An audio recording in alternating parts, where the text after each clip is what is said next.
The question is there a difference between somebody who's 18 and has a head injury and somebody who's 25 and has a head injury? And this is exceptionally complex, not only in the civilian world, but also in the military arena.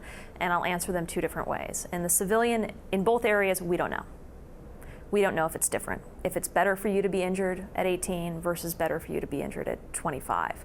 The research hasn't been conducted. Generally speaking, our pediatric investigations have focused on somewhere between birth and 16 years of age. And generally speaking, in most trauma centers in the US, if you're 16, you're treated as though you're an adult. So if you even get into the subtle differences between 18 and 25, we haven't gone there.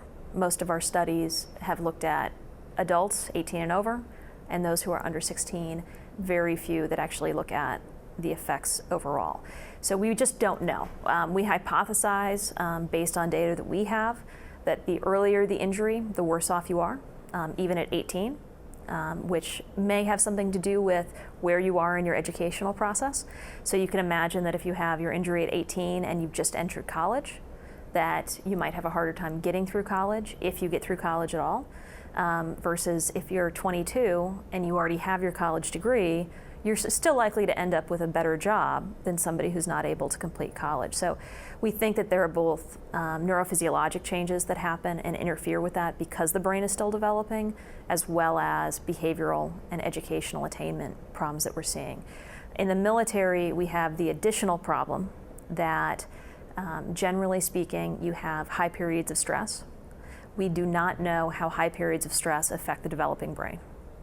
So you have to ask the question of what's the effect of, and not just PTSD, but just extended periods of being under massive stress. We do not know how that affects the brain. In animals, it's a very negative effect. And so you could have a comorbid or additive effect when you then add an injury on top of this, or it may be completely separate. We just don't know. Again, we could expect that if you're 18, it's probably going to be a little bit more harder. It's probably going to be harder when you try and reintegrate into the community and get jobs. If you're career military, you could have a harder time getting promotion.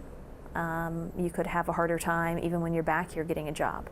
There are a lot of police forces in the country that will not take on people with a diagnosis of brain injury, which is our #1 employer of our military or ex-military.